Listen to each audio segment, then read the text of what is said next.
All right, today we are diving into a conflict that literally redrew the map of the world, brought empires to their knees, and left a scar on humanity that we feel to this day. We're talking, of course, about the Second World War. It is, without a doubt, the biggest, deadliest war in all of human history, and we're going to break down how it all began, the major turning points, and the legacy it left for all of us. To really get a sense of the scale here, just look at this number. 80 million. That's the estimated number of people who died. Soldiers, civilians, men, women, and children. It's a number so huge it's almost impossible to really wrap your head around it. So, the big question is, how on earth did the world get dragged into a war that would cost so much? Well, to figure that out, we actually have to go back in time, not to 1939 when the war started, but to the very messy end of the war that was supposed to end all wars. You see, it all really started with the peace treaty that was signed after World War I. But here's the thing. Instead of actually creating a lasting peace, it kind of did the opposite. It planted the seeds for an even bigger, even more destructive conflict. This was the Treaty of Versailles, and really it was less of a peace agreement and more of a punishment for Germany. It forced the country to take all the blame for the First War, it stripped away huge chunks of its territory, crippled its military, and then handed it a bill for war damages that was basically impossible to pay. As you can imagine, this created this deep, burning resentment across the entire nation, and that became the perfect breeding ground for some really extreme political ideas. And right into this climate of national anger and humiliation steps Adolf Hitler. He was an incredibly powerful speaker, and he basically tapped into all that rage, promising to make Germany a great and powerful nation once again.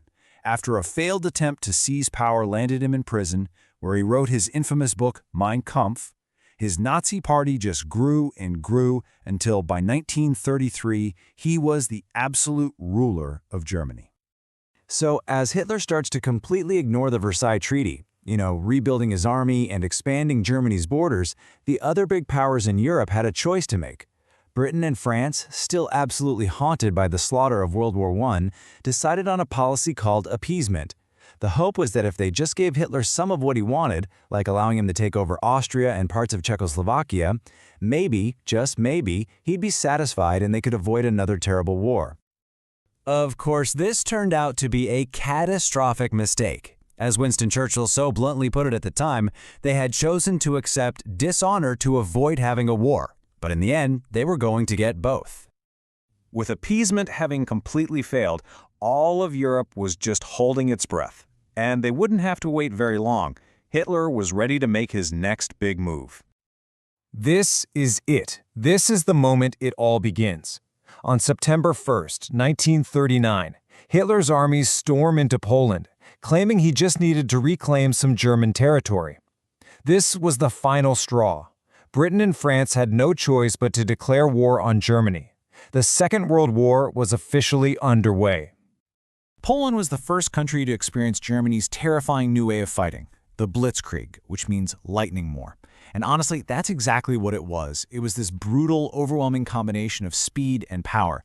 You'd have tanks smashing through enemy lines on the ground, while dive bombers created terror from the sky. The Polish army just couldn't react in time. And to make matters worse, the Soviet Union, as part of a secret deal with Hitler, invaded from the east. Poland was crushed between them.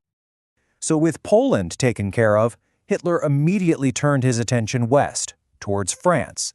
In what was just a stunning military campaign, his forces completely bypassed France's main defenses by going through the Ardennes forest, a move the Allies thought was impossible. They completely surrounded the British and French armies, trapping them on the beaches of Dunkirk. Now, while over 300,000 soldiers were miraculously rescued, France itself was doomed. And in a final symbolic act of revenge, Hitler made the French sign their surrender in the exact same train car where Germany had been forced to surrender back in 1918. Okay, so with France defeated and most of Europe under Nazi control, this conflict very quickly spiraled from being a European war into a true world war. The lines were drawn, and the war created some really strange alliances. On one side, you had the Axis powers, Germany, Italy, and Japan. a trio of aggressive militaristic regimes. And on the other side, you had the Allies. This was a really complex partnership, between Western democracies like the UK and the United States and the communist Soviet Union. They didn't have much in common, except for a shared enemy. And then, in a move that shocked pretty much everyone, Hitler completely betrayed his ally Stalin. He launched Operation Barbarossa, the largest land invasion in the history of warfare. He sent 3 million German soldiers pouring into the Soviet Union. His goals? To grab Soviet oil fields and to destroy communism forever. Now, as the German army was literally freezing in the snows of the brutal Russian winter, right outside the gates of Moscow, the war exploded on the other side of the planet. The Empire of Japan, with its own ambitions of dominating all of Asia, launched a devastating surprise attack on the entire American naval fleet docked at Pearl Harbor in Hawaii. The attack on Pearl Harbor was a huge gamble for Japan. They were hoping to knock the U.S. out of the Pacific in one single blow, but what it actually did was awaken what a Japanese admiral famously called a sleeping giant. The very next day, the United States declared war. America was officially in the fight, and this tipped the balance of industrial power decisively over to the Allies. So, with the full industrial power of both the United States and the Soviet Union now aimed squarely at them, the Axis powers suddenly found themselves on the defensive. This is where the tide of the entire war begins to turn. Between the middle of 1942 and early 1943, the war really turned on 3 massive, decisive battles. Out in the Pacific, the U.S. Navy won a huge victory at the Battle of Midway, sinking 4 Japanese aircraft carriers and stopping their eastward advance cold. In North Africa, the British finally defeated the famous German Afrika Korps at El Alamein.